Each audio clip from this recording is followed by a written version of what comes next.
去年上节目之后，很多人认识我之后，会开始给我取一些莫名其妙的外号啊。之前有个人跟我说：“曾勇，你看看你，同样是来自西南地区的少数民族，普通话不好，皮肤黝黑，然后开始叫我丁曾勇。”那除了这个长相之外，我其实最大的特别是我的口音，大家听得懂吗？听得懂。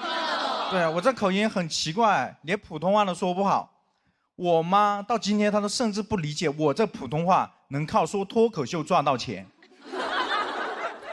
我妈不知道我选择了多艰难一条路呀。其实我这口音打电话很容易赚到钱的。但可能大家很多人不了解我们哈尼族。如果大家去云南旅游，知道有个我们很火的拍照的写着叫哈尼宝贝、哈尼公主。我还真的去写真馆里面看了呀，里面居然有70、80种我们哈尼族的衣服呀，我居然一种衣服也没见过呀。我就说怪不得我们哈尼族以前这么穷呀。我们老祖宗天天研究穿搭能不穷吗？你看别的民族的祖先都在那研究什么机关枪、火炮，我们民族的祖先在那研究 OOTD 啊！你们不觉得我才长得像那个刻板印象中的云南人吗？去年上节目之后，很多人认识我之后，会开始给我取一些莫名其妙的外号啊。之前有个人跟我说：“曾勇，你看看你，同样是来自西南地区的少数民族，普通话不好，皮肤黝黑。”然后开始叫我丁曾勇。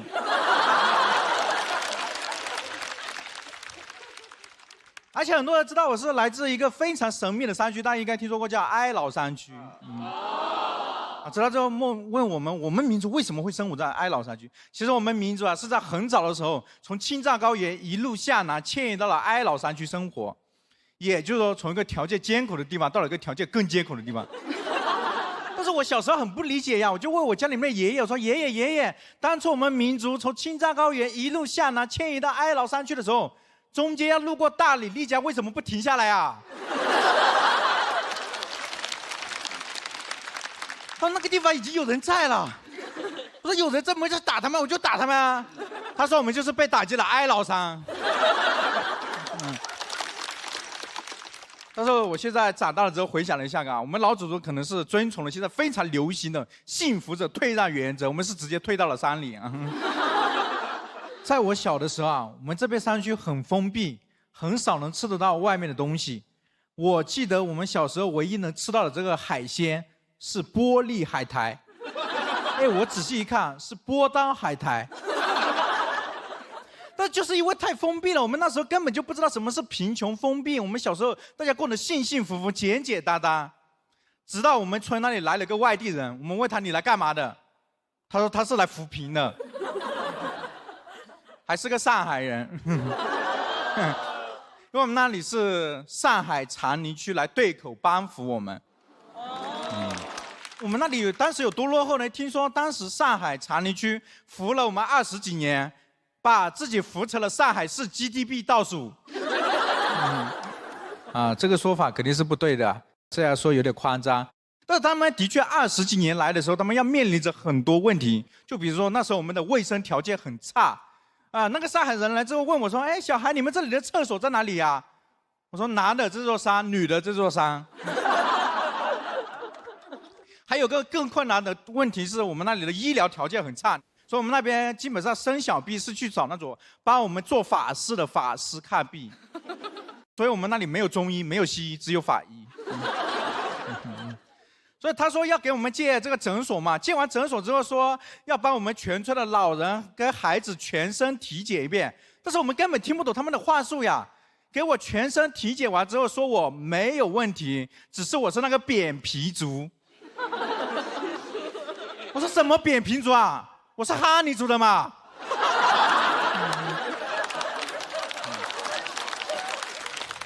对，但是刚开始诊所建起来的时候，也没有人去看病，因为那个法师会给我们宣传说，以后看病还是来找我，不要相信医院。我都帮你们看了30几年的病，我也收钱少。后来是怎么扭转这种局面的呢？直到有一天我们发现，那个给我们做法事的法师，居然在诊所里面打吊针。我们就问他说：“大爷，你怎么在里面啊？”大爷说：“因为我有医保呀。”看来这个封建迷信还得靠社会保障来治。而且他上海人来之后也给我们带来了一些新的东西让我们种，就比如那个咖啡。为什么呀？他们是不是觉得我们那儿做这种能提神的植物比较有经验啊？那浮萍是一批一批人的来的嘛，他们要走了，但是那时候我们那里的山路很烂很危险，是我们亲自把他送出了大山。也就是说，我们那边真正第一个走出大山的人是个上海人。走之后他还特别好说，哎呀，真有你们那时候特别好，他特别好的跟我们说啊，你们这小孩太好了，把我送出大，明年你们还要什么上海的特产，有一批浮萍的人要来，我都让他们给你们带。但是我们小时候根本不懂上海呀，我们说我们想要东方明珠。最过分的还是那个村长，他很天真，他不知道外面的世界，跟拉着那些人说啊，你们也太好了，但是能不能求你们把我们这里扶成像上海一样发达再走嘛？把人家吓得说，哦呦，不行不行，我们要先回去扶宝山区了啊。是我听错了呀，他们是说要去保富山区了。所以我是去年录节目的时候是第一次来到上海的，我是特别感谢上海的，还有特别是长宁区，我也用我自己的方式在报答上海，大家知道吗？今天我但凡来到上海，我不管住哪里，我都只点长宁区的外卖。去年科学家说在我们哀牢山区发现什么真心的巨型天牛，只有武侠小说里面才有的能起死回生的神仙草。大家发现没？他就是没有发现我们穷人。这些东西我们早就发现了，你早点发现我们，我早点告诉你们呀。谢谢有人早就发现了我，谢谢大家，我是曾勇。第一次来到这个舞台，我还是简单介绍一下自己啊。我是这个来自云南的这个边疆少年。是不是大家看见了边疆，没看见少年？那除了这个长相之外，我其实最大的特别是我的口音，大家听得懂吗？听得懂。对，我这口音很奇怪，连普通话都说不好。我妈到今天她都甚至不理解我这普通话能靠说脱口秀赚到钱。我妈不知道我选择了多艰难一条路呀。其实我这口音打电话很容易赚到钱的。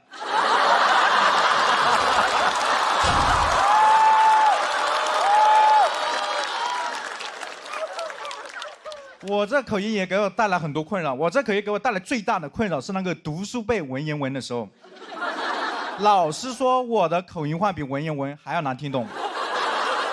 记得有回背这个《月牙楼记》，我当时就背我说齐碧渊，先啲子又爱又好像是了爱了。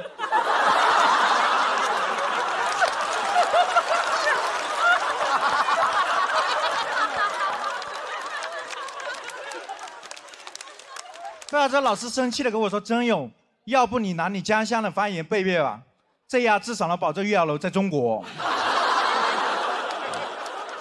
但其实造成这口音的原因是我说少数民族话，我是少数民族，而且出生在那种多民族聚集地。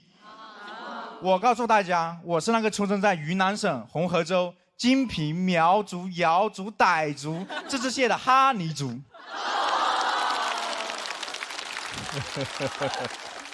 那在多民族地区生活，真的会显得我们哈尼族很普通。你们听听看，苗族人会下蛊神奇，傣族人过泼水节热闹。我查了半天，我们哈尼族唯一的宣传点叫大年初一不出门。这算什么民族习俗呀？那2020年的春节，全世界都是哈尼族啊！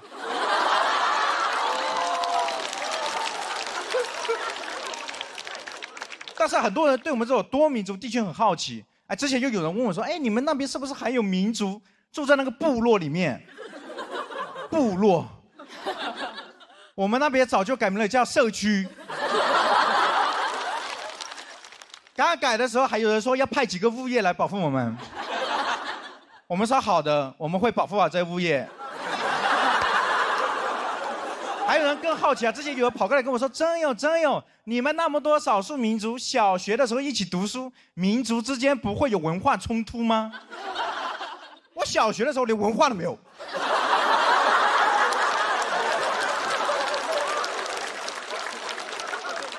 所以没有文化，只有冲突。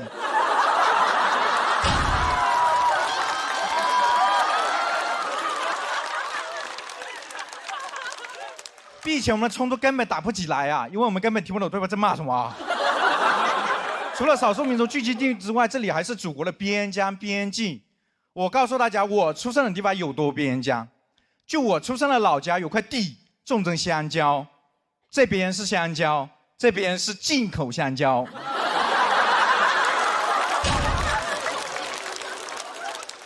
就有多边呢？就是我国最著名的那个边塞诗人王昌龄，他对我们来说他是内陆诗人。他被分配到那个边疆，要到我现在的老家，还得再被分配一次。有的人出生的地方条条大道通罗马，我出生的地方条条小路可以到金三角呀。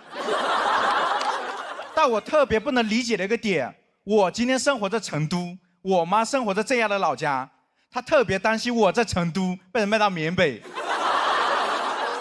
我说妈，更该注意人事你吧。我在成都离边界线1000多公里，你在老家离边界就只有1公里。但我妈这个人特别乐观呀，她跟我说：“孩子，我担心啥呀？对面的现在我熟悉了呀，被骗过去了，我骑个摩托车就回来了。”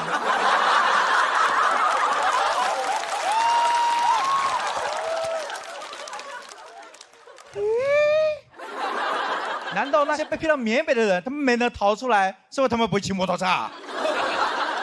而且摩托车如果在缅北这么管用的话，社会应该给我们云南边界1人辆摩托车，特别是我们那边外卖骑手的电瓶车换成摩托车。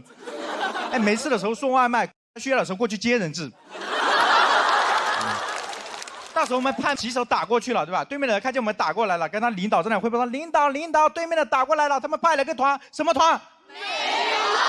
不知道，反正他们边跑边喊，赶紧接，要超时了啊！”而且可能是因为我出生在这边老家的原因，我发现每次回老家，大数据对我有偏见，手机大数据对我有偏见。因为我给大家刷到那个境外电信的新闻标题是不一样的。哎，你们刷到的是境外电信就是诈骗，缅北园区有多危险，而给我推送的新闻标题是还在诈骗吗？这就是下场。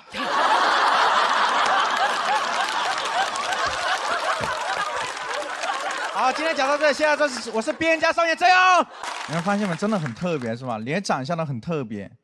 现在很多观众说我长得像那个刘仁成加小罗的合体版，但我其实更想长得像小罗一点啊。我说喜剧不是长相。我最特别的还是这个我的口音，因为我没怎么会说普通话嘛，你们也听得出来很特别。但是做脱口秀给我带来一个最难的点是，我辛辛苦苦写了很多梗，最后都还没有我的口音搞笑。那除了口音之外，我还有一个特殊的身份是云南的嘛，我给大家简单介绍一下自己啊。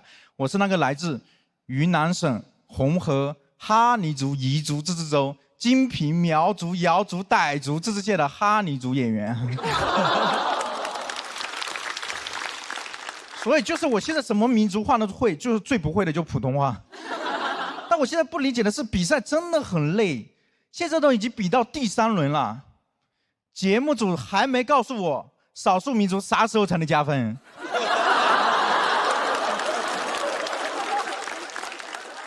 但可能大家很多人不了解我们哈尼族，如果大家去云南旅游，知道有个我们很火的拍照的写着叫哈尼宝贝、哈尼公主。我还真的去写真馆里面看了呀，里面居然有70、80种我们哈尼族的衣服呀，我居然1种衣服也没见过呀。我就说怪不得我们哈尼族以前这么穷呀，我们老祖宗天天研究穿搭能不穷吗？你看别的民族的祖先都在那研究什么机关枪、火炮，我们民族的祖先在那研究 OOTD。那这个地方说出来又如何呢？我小时候有个非常离奇的经历，就是我们那边条件很差，差到什么地步啊？我们那里是整个湖南电视台综艺节目叫《变形记》最大的供货商，差点就把我供上去了啊！就是那些选角导演看到我们那里的山区孩子啊，都在那里感叹说：“这哪是贫穷的地方呀？我们节目组从未打过这么富裕的仗。”同样是发泄西大陆，他们比哥伦布开心多了，我们比印第安人听话。那刚开始节目组来我们那边挑人的时候，我们不知道什么状况呀。我们很害怕呀。传闻来了一批人，不知道来干嘛，然后又听说每隔一段时间都有个孩子消失。大人也不着急，也不去找，回答的也很吓人呀。他说你要想他呀，7天之后就回来了。我们那里大家都很穷，不知道和城里的贫富差距有多大。只有城市的主人公来之后，我第一次意识到贫富差距。因为当时这个城市的主人公跟我们说的是，他录不下去了，太辛苦了，能不能悄悄的带他去县城里面买东西给我们小费？说带了好几千块钱来。我说啊，你带了那么多钱来，你城里爸妈吃什么？拍完之后，节目组说有可能下次还会来挑人，所以我们开始期待呀。自此之后，但凡湖南牌的车子进村了，我们又以为变形记又来挑人了。回家换最渣最辣的衣服，大家都争做这条街最辣的仔。但是我姐还要跟我抢呀，我说姐你不要跟我抢呀，你都要成年了让给我们小孩子嘛。我姐说要抢的嘛，快乐女生也是湖南台的啊。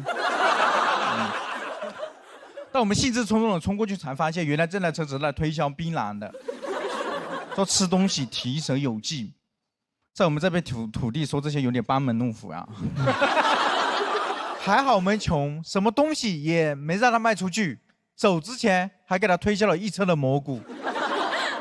那其实可能是因为后来真的变形记后来又来我们那里挑人了，他在我们几个人候选人里面挑了一个普通话最好的，说方便交流。你看看他的选人标准，这首先你要穷，其次你要把穷说的最清楚。所以可能是因为小时候离变形记很近的原因，我一直有个不大不小的综艺梦想。今年终于被我遇到了这次机会啊！之前节目组3月份的时候让我去北京面试的时候，他通知我去北京面试，我当时就换上了我家最辣的衣服。去了之后，那导演组问我说：“真有你今年准备好上我们节目了吗？”我说：“准备好了呀，我小时候我就准备好了呀。”你们赶紧问我你家条件怎么样啊？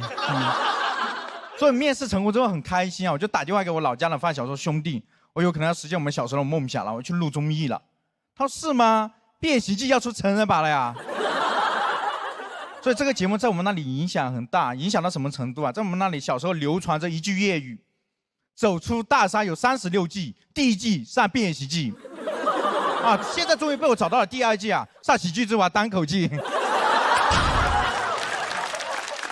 而且这次只有做自己，谢谢大家。今年嘻哈很厉害，我还想客套一下，我说，也就那样吧，就还行。实在不好意思，嘻哈老师，我希望你可以得到一个很好的成绩，我绝对会帮你向外面说，今年所有的脱口秀演员都干不过嘻哈。话说大家有看隔壁的节目吗？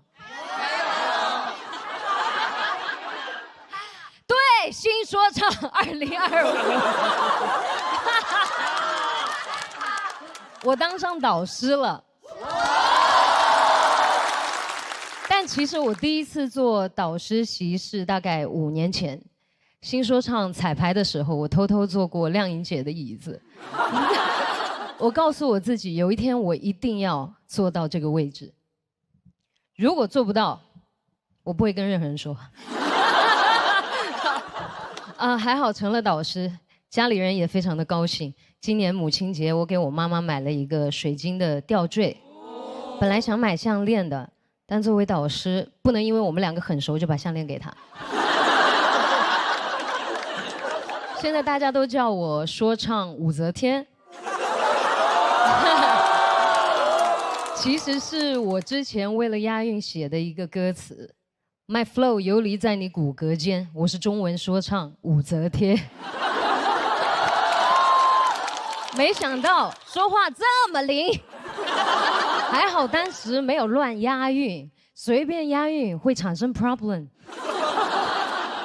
但凡我写成说学逗唱赛于谦，今天现场咱辈分就乱了。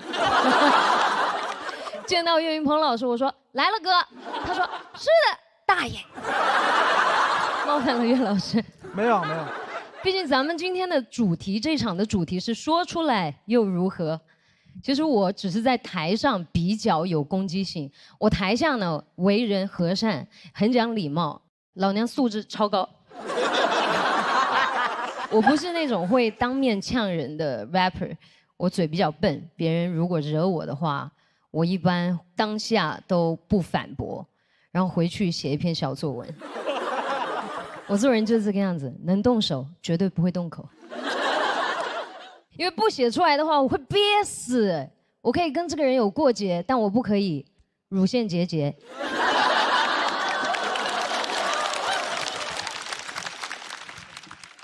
那虽然我有一些点评的经验，但今天过来我还是非常忐忑的，因为点评脱口秀并不是我的专业。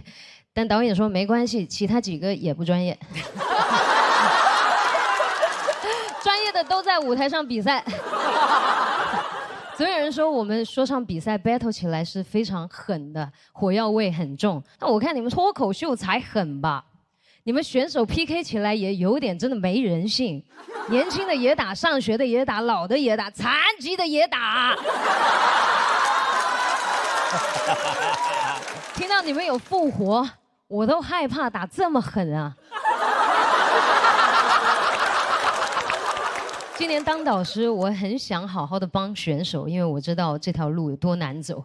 起初我刚刚开始玩说唱的时候，天天在家里鬼吼鬼叫，我家里人就让我出去。他们不懂说唱，但知道这个东西属于街头。那个时候只有我妈妈支持我。我小时候家里的条件并不是非常好，那我说我想学画画，我妈妈就借钱让我去学。我说我想读大学，我妈又多打了几份工。后来我说我想搞说唱，我妈沉默了。她说你搞说唱读什么大学？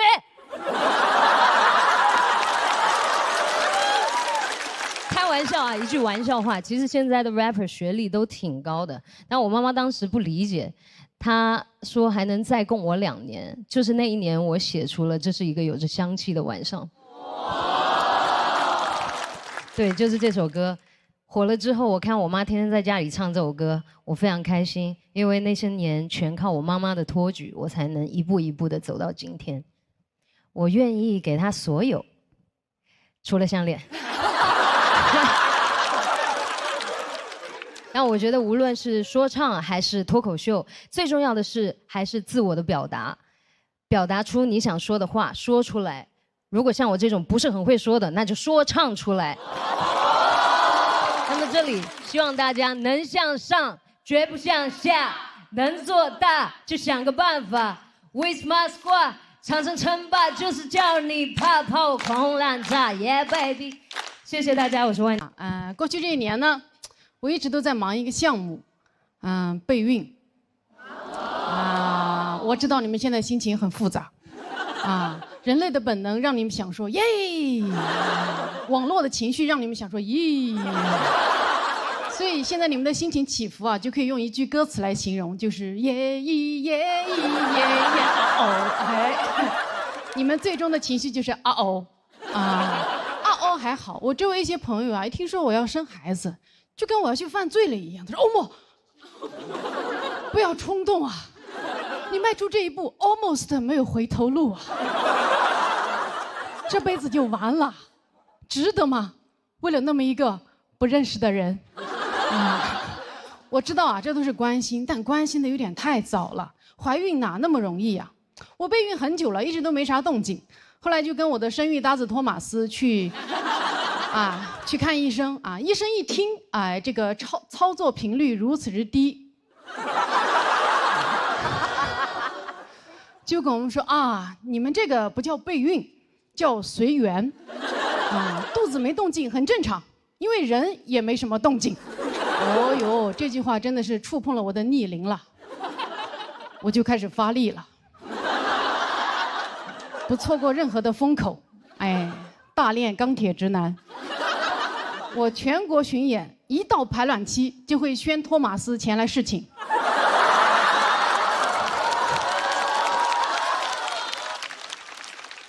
他千里迢迢来到我的城市，千里送种，礼轻情意重。连续几个月的劳动派遣。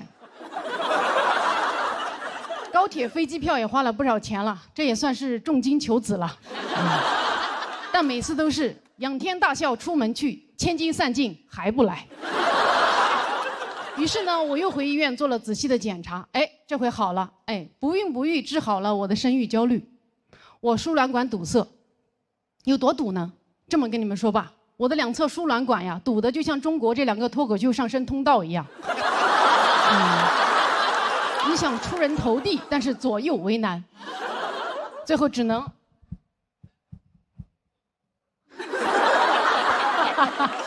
没这么绝望，没这么绝，我的情况没这么绝望啊。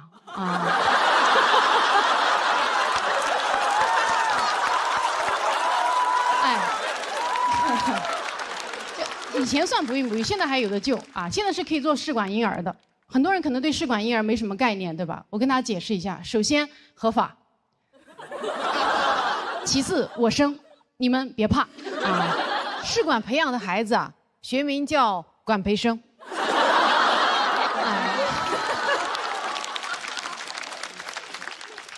自从考虑做试管之后啊，现在我在看托马斯，他都不是一个人了，他就是一管人。我现在经常跟他说有劳了，管人。他说哪里哪里，举手之劳。还是您能者多劳呀。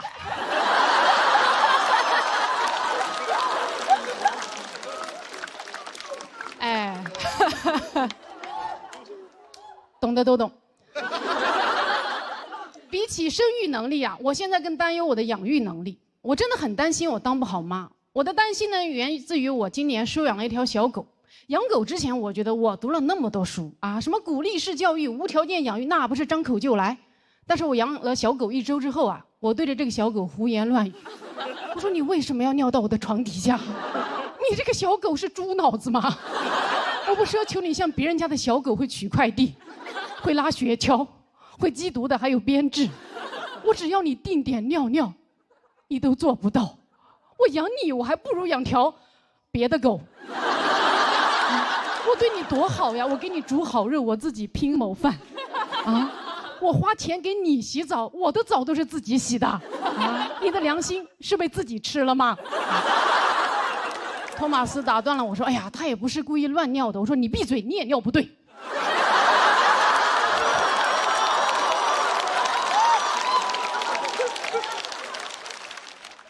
他说：“我可以改，我可以改，但他只是个小狗嘛，他快乐就好。”我说：“他都不听话，他凭什么快乐？他可是一只东亚小狗啊！”我说完呢，托马斯就抱着这只法国贵宾出去玩了。我恨铁不成钢的看着他们俩活蹦乱跳的背影，我就开始担忧了。以后要是真的开始育儿了，你说我的东亚模式和他爹的西澳大利亚模式，会不会发生一些教育对冲啊？对吧？我对孩子说“棒打出孝子”，他对孩子说“你是最棒的”。我说骄傲使人落后，他说落后也要骄傲。我说吃得苦中苦，方为人上人，他说吃啥苦中苦，来吃王中王。这么东西教育一合璧，这孩子以后活得多么的矛盾啊，对吧？他对自己又爱又恨，他既松弛又紧绷，既稍息又立正，他含辛茹苦的吃香喝辣，凿壁偷懒，闻鸡就饿，头悬梁追短剧。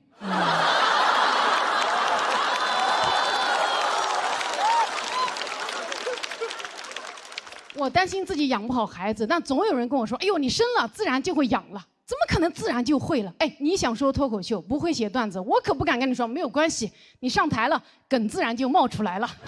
你上台了，你自然就是喜剧之王了，不可能啊！我去年那么自然的就不是了。哎，做父母怎么可能自然就会呢？啊，我记得我第一次来月经的时候啊。那天早上我吃了我人生中第1盒龟苓膏，傍晚我月经就来了。我当时完全不知道发生了什么，给我吓坏了。我脑子里第一个想法就是我去，龟苓膏有毒。我赶紧去跟我爸妈说了我中毒的事情。我爸沉默不语，红着脸躲避。我妈递给我一包卫生巾就走了，没有给我任何解释。所以现在我也跟大家解释一下哈，棉花不好吃。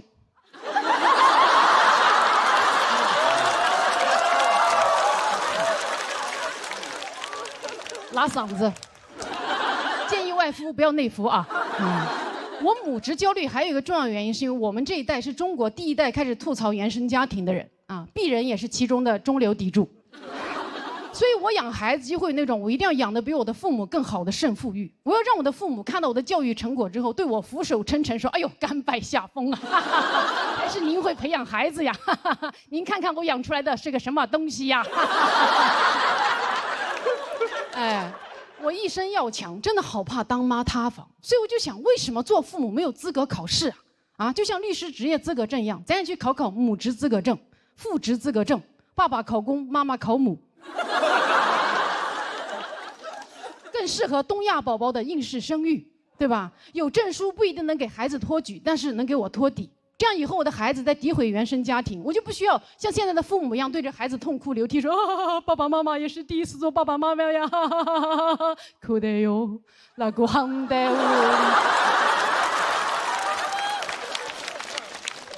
不需要这样了，我会理直气壮地把我的证书敷到孩子的脸上。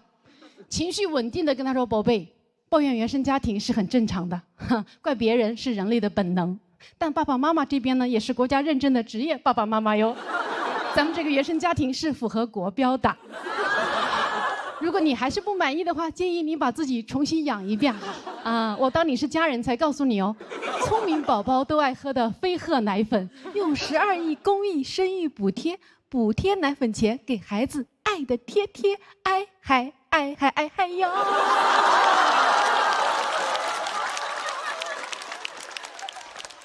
孩子说：“妈，你说唱干嘛？”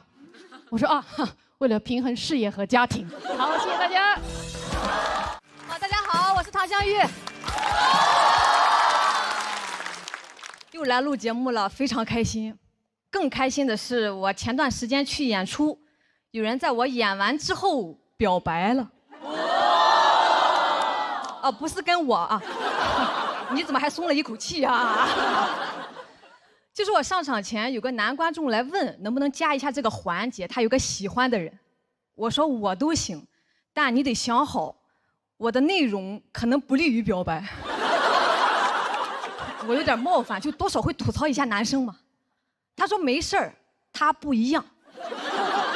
他说完这句话，我就知道他一样。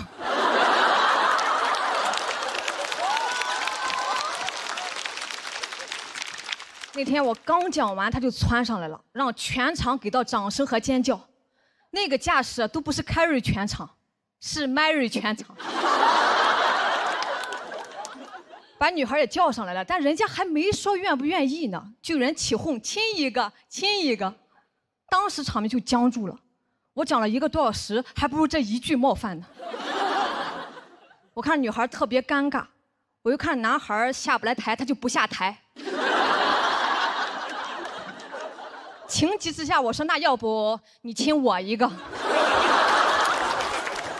不就是多一张嘴的事儿吗？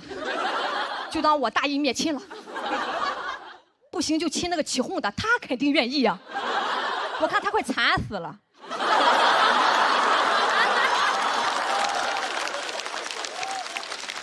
对吧？跟谁过不是过呀？哎呀，磕死我啦！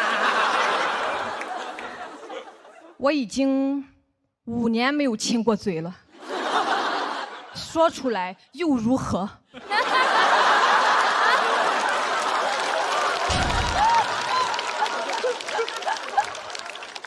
谢谢你的同情。谢我一个。全是同情分啊，今天很感谢。但这一段播出之后啊，我不希望有人给我发私信说可以亲我啥的，也不要发你的嘴。我要的不是这个，也不要发别的啊。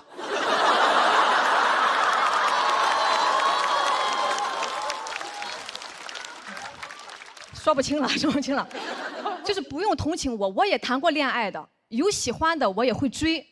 但是我追上了，我又想超过他，很容易就超过了。研2的暑假，我前男友说他要去学车，没时间陪我了。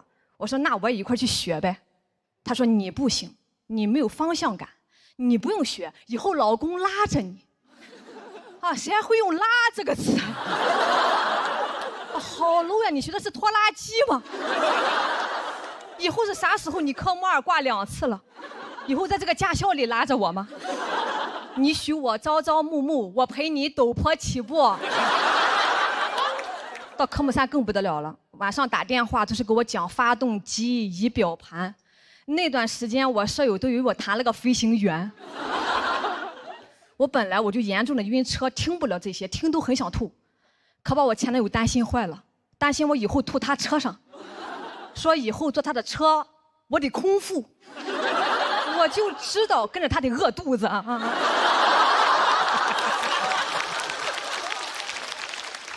我可饿不了啊！开学回去我就偷偷报了驾校。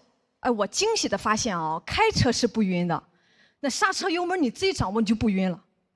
10码的推背感，是一种空前的成就感，太快乐了！快用 vivo S30给我拍下来，快乐你就 vivo Live。我做到了，我的人生不再设限了。教练说你压线了。哎，这手机是好啊，都抓拍到了，还能把我拍得这么好看，真的太努力了。为了比我前男友早考出来，那学期的选修课我都不上了，赢才是我的必修课。我啪甩出驾照的那一刻，他当时瞳孔都扩散了。啊，超过我了！我说嗨，一脚油的事儿。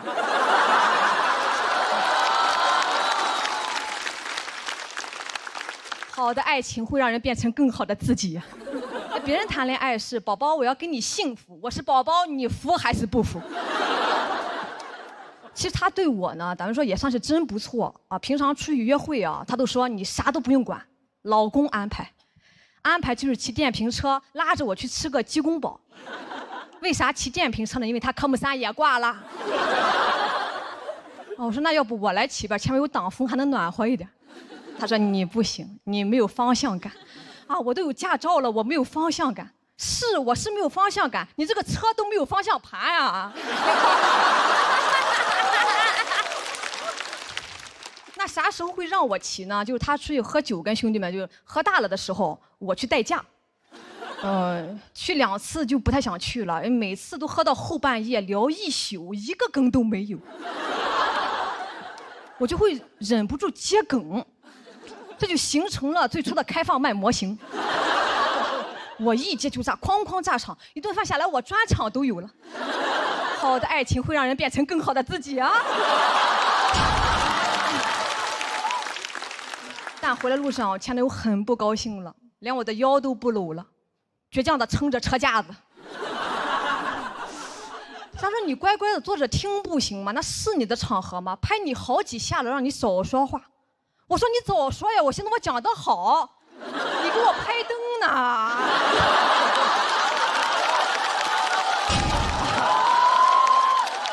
这才是拍灯啊！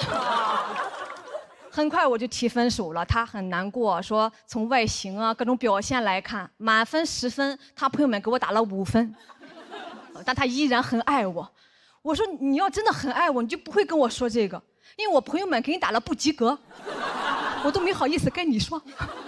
我也是真不错，随便一表现就得了5分，怪不得后来我的专场在豆瓣9.5分。说出来太爽了。这些年吧，男人没留下，留下了一身本事，所以这一篇也算是一封感谢信吧。最近又想长长本事了。正好有一个恋综联系我，但同时也想联系我的前男友，是那种在前任上的恋综，前任看着我谈恋爱，这也太刺激了。我想去，好久没骑电瓶车了，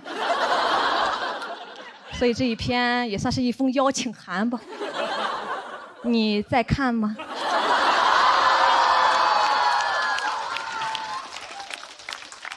想火吗？驾照考出来了吗？啊，虽然做不成情侣，咱们做同事也可以啊。姐拉着你，啊。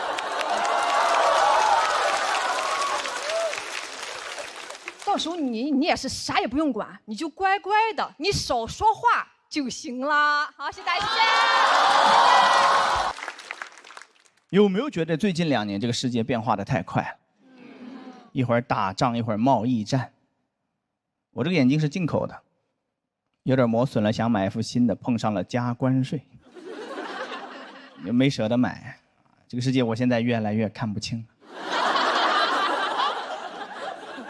小某书也看不懂，上面的生活有点太精致了，不太像真的生活。我倒不是说我多么清醒啊，就是我这个人很难被图片给迷惑到，你懂吗？我是不会被荼毒的，也不会跟着那些图片去打卡的，因为打卡清单就是 to do list， 啊，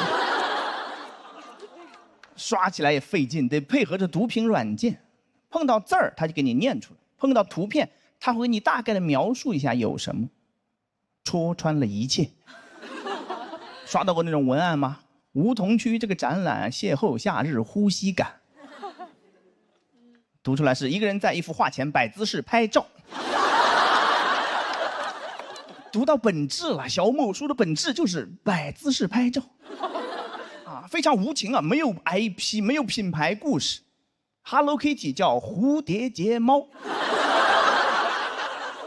拉布布叫呲牙兔，高档白酒叫瓶装致癌物。有些东西就是看不见了，你才看得见。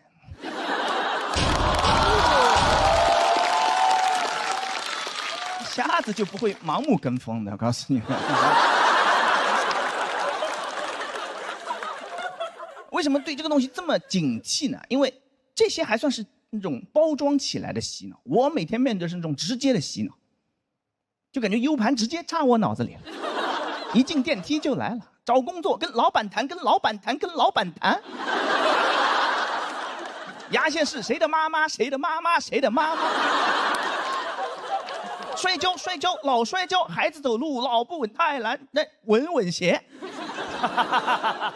我家小区电梯被那个承包了，我一出门就是摔跤，摔跤，摔跤。我一到家还是摔跤，摔跤，摔。我心想，摔跤会不会不是鞋的问题？你要不带孩子去医院瞧一瞧呢？孩子摔跤老不好，多半问题在小脑。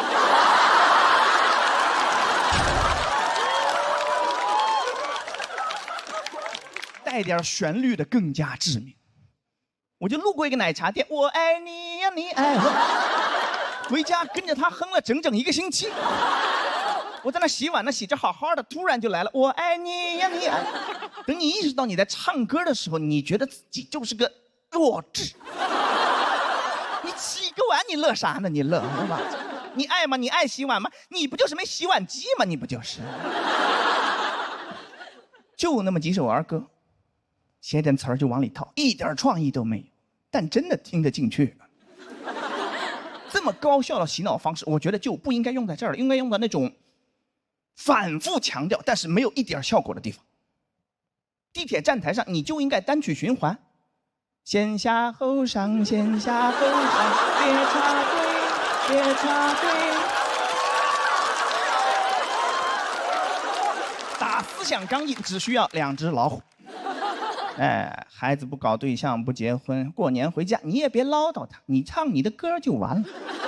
不结婚不生孩子，老了以后怎么办？不结婚不生孩子，老了以后没人管。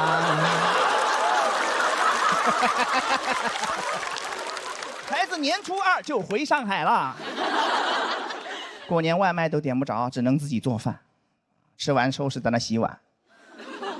洗着洗着他就来了，不结婚不生孩子，老了以后怎么办？原生家庭可以不要，思想钢印你抹不掉，是吧？信息太爆炸了，我现在有点羡慕聋人。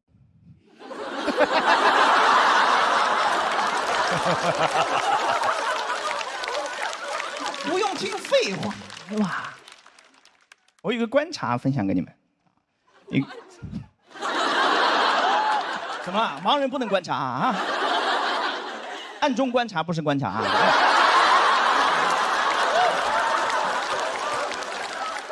但凡有效的信息，他们都会给配上手语。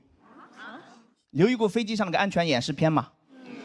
每一次对蓝天的叩问都是全新的探索，从中国到世界，不论是出发还是归来，东航伴你筑梦起航，共赴美好。这段话就没有手语。中间教你怎么使那个氧气面罩那会儿，专门花钱请了个人过来，嘎嘎嘎，他也知道什么重要。安全远视片根本没人看，救聋人。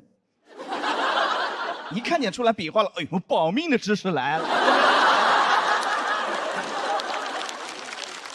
那个片子里面内容哪天换了，你们根本不知道。哇，真要出事了，一飞机的人在那大喊大叫啊，要死了怎么办呢？啊妈，写遗书吧，对吧？还有一些人为了掩饰内心的紧张，在那唱歌，不结婚不生孩子，以后真好看。只有2个聋人，无比镇定，一声不吭在那聊天。我给你们翻译一下啊，你不要紧张，刚才片子我看了，第4排下面有降落伞，你跟我走。但只有2个，不要声张。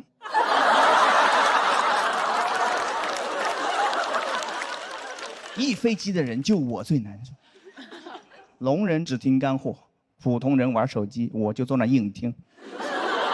我在垃圾里面找点干货。这个事儿告诉我们什么道理呢？就是没有配手语的信息都不重要，不用看，不会死人的。钉钉飞书不用看，不会死人的。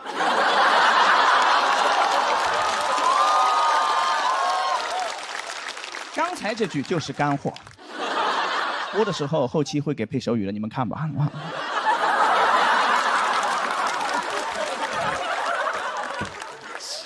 哎，我怎么说呢？特别烦这种包装起来的这种虚假的那个情感连接，是吧？我喜欢直接的。演出去过80多个城市，每一个高铁出站口都有一帮大哥在那喊：打车打车，出租车正规出租车，打车打车打车打车。全国80多个城，只有一个例外，宁波。黑车黑车黑车黑车黑车黑车黑车黑车黑车黑车。啊！我第一次碰到，真的大为震撼。我想把网约车取消了，跟他走。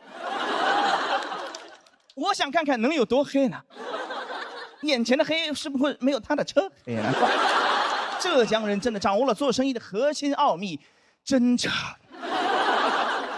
所有人都应该学这个，对吧？别那个什么，我爱你什么甜蜜蜜，你就说柠檬水4块，如果你要隔夜的话，只要3块。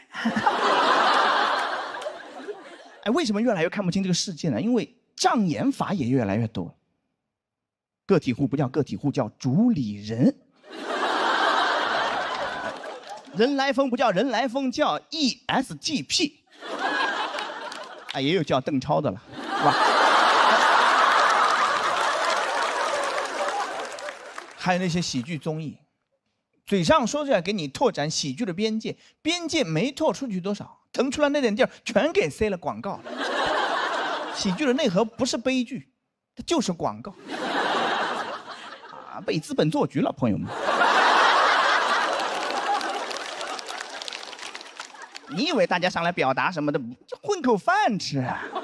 哇，脱口秀不是冒犯的艺术，就是混饭的艺术。哎，脱口秀我也越来越看不懂了，是吧？每个人都可以定义5分钟脱口秀，要表达，要好笑，要观点，要输出。我不太 care 这个东西，但是刷到自己的差评是真难受。说黑灯的专场挺好笑的，看完哈哈哈1个小时，出来不到10分钟全忘光了。还得是线上脱口秀好。我说啊，我干了4年了，越来越看不懂了，什么是脱口秀？什么是脱口秀？然后这会儿手指头滑到了他发的那张演出照片。读屏软件说，一个人在舞台上讲笑话。哎，我相信我的读屏软件，这个世界他最懂。但你们不同意这个观点也没有关系啊，我今天讲什么东西，你们很快就会忘记。你们只会记住不结婚不生孩子。谢谢大家，谢谢大家。大家好，我是嘻哈。哎。欢迎大家，我给大家做自我介绍，我是一个空姐，看得出来吧？听得出来气血很足哦，应该看得出来，感觉到不好欺负啊。但我刚刚上班的时候，有一次我在客舱服务，我站着发水，我就感觉我的屁股一直在被人摸，我当时都懵了，我本能反应转过去就是，你摸我屁股干什么？当时我声音很大，所有旅客都看向了那个旅客，他理直气壮地端着一杯水说。我没摸呀，我叫你帮我加杯水。我说你叫我加水可以按呼唤铃，你按我屁股干什么？他也不会亮。同事说你声音好大，你就不怕他投诉吗？我说哎，我被摸屁股，我还不能声音大。再说他能投诉什么？下去就被投诉了。他投诉我说服务态度不好。我领导问我你跟旅客说什么了？我说我屁股不亮。领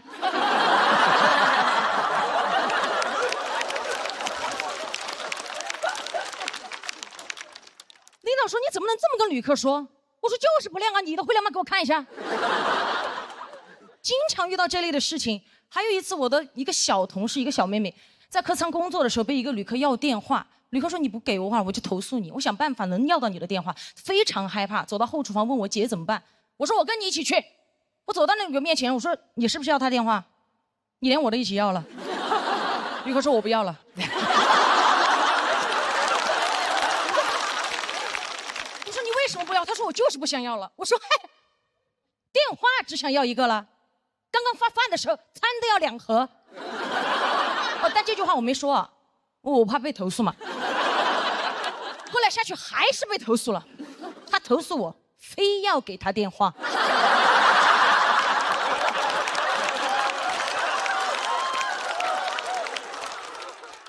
前不久我闺蜜也是给我打电话，我刚刚下班不久，她给我打电话说她在一个工作局上，她的一个工作局上她走不了，让我过去接她。我到了之后，她领导突然站起来说：“哎呦，空姐来了，快点快点快点，空姐来了，快点快点，都在等你，来坐下吃点，都在等你。”我说都在等我，我一看桌上什么都没了，等我干什么？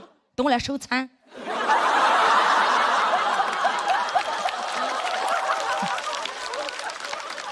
我刚刚下班又要上班，刚坐下，他领导就递了一杯酒在我面前。我说我不喝酒，真不喝了。他领导说：“哎，你们空姐不是都挺能喝的吗？”我心想，什么叫空姐都挺能喝？你见到的空姐都是站在门口，您好，欢迎登记，15、20没有过，这样吗？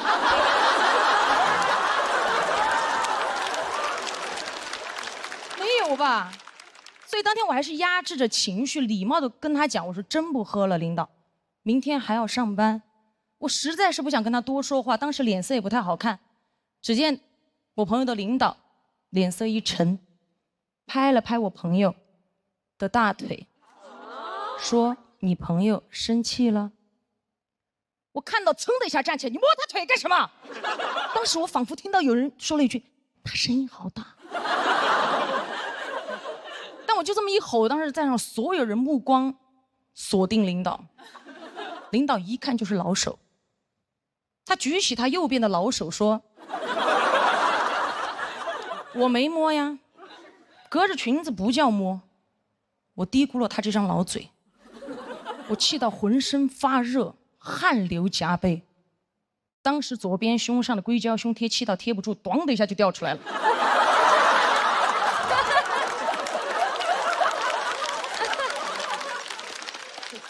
我捡起来想贴回去，突然看到有一只蚊子飞到了领导脸上。应该有一只蚊子。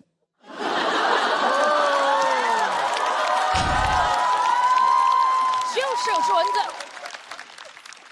我抓着我的胸贴一啪甩在他脸上，啪一声巨大声，当时领导都懵了。他说：“你打我干嘛？”我说：“没打呀，隔着胸贴不叫打呀。”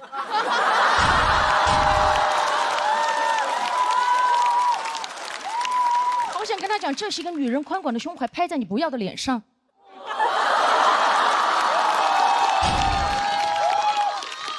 我手收回来的时候，胸贴依旧在他脸上，显得他脸皮更厚了。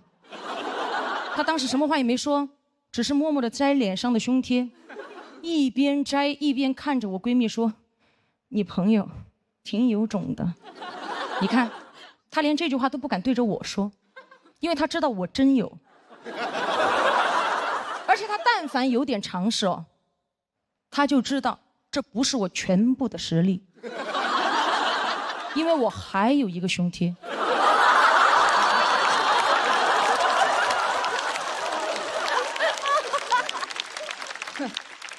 回家路上，闺蜜就在车上担心嘛，因为她的领导跟我领导认识，会给我穿小鞋。我说可笑，什么叫穿小鞋？我胸贴都不穿。后来我朋友领导还威胁她，让她不要把这件事情说出去，不让她在公司说。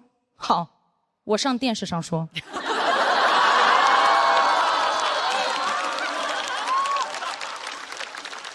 说出来是我该做的事儿，又如何是她该想的事儿？领导还跟我朋友说退一步海阔天空，哎，我不退他也阔也空啊。凭什么要求我们心胸宽广，他怎么不注意自己的言行？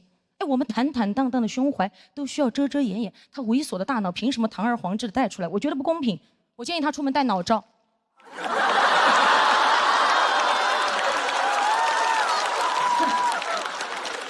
爽啊！还有这个领导，如果你不想被骂，你就别做，对吧？如果你做了，你就别怕被骂。如果你觉得今天我骂的脏，哈，隔着屏幕也不叫骂。谢谢大家，起来。Hello， 大家好，我是林减七啊，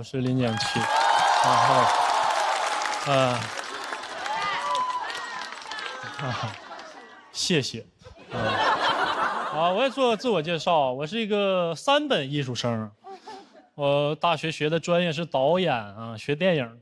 我一开始还挺努力的，我们当时有一门课叫广告课，要看大量的广告。我没有会员，看广告之前还得看广告。还有门课叫高密度数字激光视盘的运用。我当时一听这课，我得好好上。第一节课，老师告诉我们高密度数字激光视盘的英文呢，叫 Digital Video Desk， 简称 DVD。我说你教我这个，你想让我怎么找工作呀？毕业之后，人家问我你会做 PPT 吗？我说我会磕 DVD。他说你喝点敌敌畏啊。一天就整的没有用呢。写作业也是，我在作业里面写我修图用的软件是 PS， 老师说我这么写不专业，让我写全称 Adobe Photoshop。我不会拼啊 Adobe Photoshop， 我就写我修图用的软件是美图秀秀啊。我有一个同学，他不知道修图是什么东西啊，他只在乎修，他说他用的是螺丝刀。老师让他重修啊，但是我也不在乎老师教的怎么差，我只在乎电影本身啊，所以条条框框的东西我也跟着糊弄。最后那个论文让我糊弄，我论文写电影的嘛，就为了致敬美国好莱坞和法国新浪潮，我就把别人的论文翻译成英文，再翻译成法语，再翻译回来。那论文让我写的跟摩斯密码一样，老师让我查重，我都不知道查重是个什么东西啊。一查60%多，我以为我及格了呢。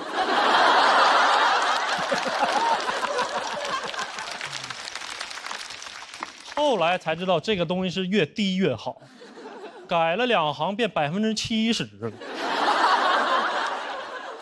老师说我这也没办法，就给我介绍了一个降重软件啊，就是由人工智能把我论文和别人论文相似的词，它做一个置换和延伸。就这个东西，它真的是太弱智了。我写电影《喜宴》，给我改成了乐乐呵呵吃饭。美丽人生，漂漂亮亮一辈子。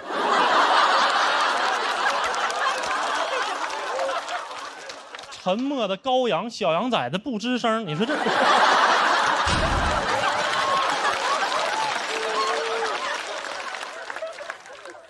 我们拍的作品也可谓是群魔乱舞，根本没法看，但是很好夸。同学给你发过去，你也不用看，你就回他4个字：像贾樟柯。哎，他说哥们儿你真懂我啊。其实他不像贾樟柯，其实它像一杯酒，像一首老歌。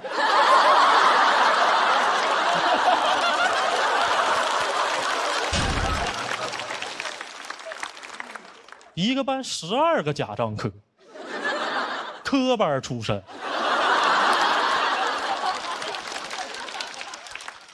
我们也确实没有艺术的本领，只有艺术气质，那样是不被理解的啊！都去懂这个世界了，没有人懂我。我记得我毕业之后，长发飘飘去兼职少儿美术，小孩也不懂我，很伤我心啊。他们管我叫大美女哥哥。我说你好好上课啊，小朋友老登。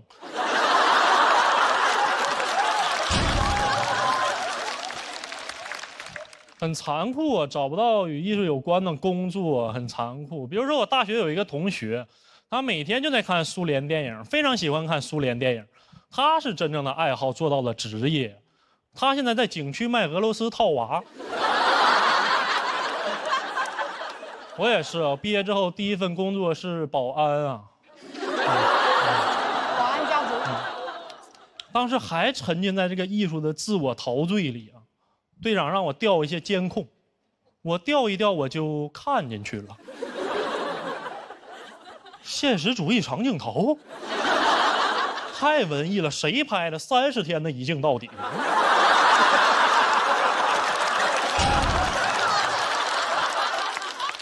那演的也自然，警察要不告诉我，我都没看出来是小偷。虽然毕业之后不在这个行业了，但还是保持着这个行业的敏感啊，算是最后一点点坚持。我现在还是坚持用原倍速看电影，但我发现好像大家对看电影没有什么耐心了。我有一个朋友，他看电影他就得3倍速的看，他看什么都得3倍速，他看闪电侠也得3倍速。我瞄了一眼啊，我都没看见闪电侠。而且你在电影院里看电影，总有一些人会打扰你。我记得有一次我去看《封神》，我后面坐了一对父子，然后电影里面妲己刚出场准备脱衣服洗澡的时候，后面爸爸跟儿子说了一句：“你把眼睛给我闭上啊！”哎呀，他说的太大声了，我以为是电影里面的呢。我说这块字幕怎么没对上呢？啊？那电影都上架了，让你爸拿下。而且就是很多人呢，还会在这个电影院里拍一些照片，然后发到朋友圈里。他们说的也很有道理啊，就是说我只拍了1张图片，我又不会剧透什么。那我朋友圈也不是就你一个微信好友。我记得那阵复联上映的时候，我刷朋友圈，刷到了一群人在参加一个不知道是谁的葬礼。再往下一刷是受伤的钢铁侠。在我朋友圈玩倒叙呢，还不剧透电影。如果你能1秒刷24个朋友圈，你甚至能发明电影。但是也没有什么立场说人家，没有什么立场说盗摄。你不能前脚说人家盗摄，然后后脚就猫被窝里看盗版。我现在也有点受够了，就我看的所有盗版电影，它的场景都发生在澳门新葡京。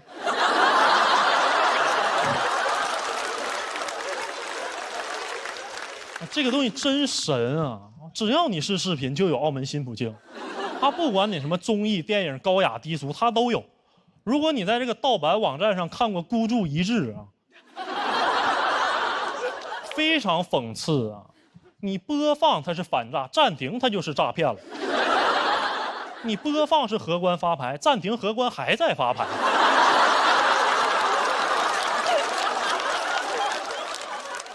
所以我也无所谓了，我也随便了，反正我这段播出之后也会上盗版。那我就不麻烦他们了，我自己来。澳门新葡京线上最刺激的老虎机游戏，100万大奖等你拿，新葡京娱乐城您的不二之选。